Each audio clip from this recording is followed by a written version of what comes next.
IPS officer, అతనే caste discrimination ఇంత దారుణంగా ఉంది అని చెప్పి అతను ఊరేసుకుని చచ్చిపోయాడు. ఆ యాదవ్తో విలేజ్లో ఉన్న బ్రాహ్మిన్స్ అమ్మాయిలు వచ్చి తాగించారు. సో ఫస్ట్ మనలో మనకి యూనిటీ లేదు. Discrimination is increasing. ఓన్ హిందూస్లో ఉన్న దళిత్స్కి భయం వేస్తుంది హిందూ రాష్ట్రం చేయాలంటే. డిస్క్రిమినేషన్ అనేది ఆన్ టు ద రూట్స్ వెళ్ళిపోయింది. ఒక 3rd క్లాస్ బుక్లో కూడా తెల్లగా ఉన్న అమ్మాయి బ్యూటిఫుల్, నల్లగా ఉన్న అమ్మాయి అగ్లీ. అవును, రిజర్వేషన్స్ ఆపాలి సరే, డిస్క్రిమినేషన్ ఆపడం ముందు అనట్లే.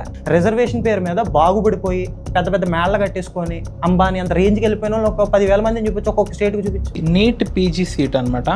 ఎంత డబ్బులు పెట్టుకున్నారు గెస్ట్? ఒక 30 lakhs, 11 crores పెట్టుకున్నారు.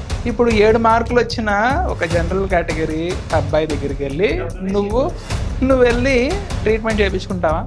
వేల కోట్లు ఒక ప్రైవేట్ కంపెనీకి ఎందుకు ఇవ్వాలి ఇన్సెంటివ్స్? ఇప్పుడు ఆ డబ్బులేవో స్టూడెంట్స్కి ఫీజు రియంబర్స్మెంట్కి ఇవ్వచ్చుగా. తెలుసా, చాలా పవర్ ప్రాజెక్ట్స్ సిటీస్ మధ్యలో కట్టరు, విలేజెస్లోనే కడతారు.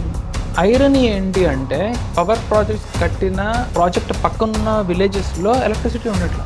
మా ఇంటి పక్కన ఒక అతను Brahmans house are not allowed for SC ST అని పెట్టింది. పాస్టర్ ఎందుకు ఏమంటే నాకు దేవుడు కళ్ళలోకి వచ్చి చెప్పాడు అన్నాడు. నాకు తెలిసిన ఒక పాస్టర్ 3 చర్చిలు ఉన్నాయి, 2 కార్లు ఉన్నాయి, కొడుక్కి బుల్లెట్ ఉంది. ఆయన ఏం చేస్తున్నాడో మనకు అర్థమైంది క్లియర్గా. ఆయన ఆస్తులు పెంచుకోవడం. చాలా డిస్టర్బింగ్ వీడియో అనమాట. ఇన్స్టాగ్రామ్లో చూసాను.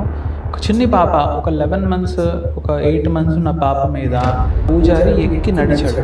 11 months, 1 year, 1.5 year ఉన్న పాపల్ని 100 feet నుంచి కింద పడేసారు. చోర్టపురం అనే ఏరియా ఉంది. Majority of the people backward కాస్ట్కి చెందిన వాళ్ళు. వాళ్ళందరికి చదువు లేదు, వాళ్ళకి పొలాలు లేవు, వాళ్ళ సస్టైన్స్ ఎట్లా? దొంగతనాలు స్టార్ట్ చేశారు. ఇప్పుడు మీరు దళిత్స్ని, ఆదివాసుల్ని హిందువులుగా చూస్తారా? చూద్దాం.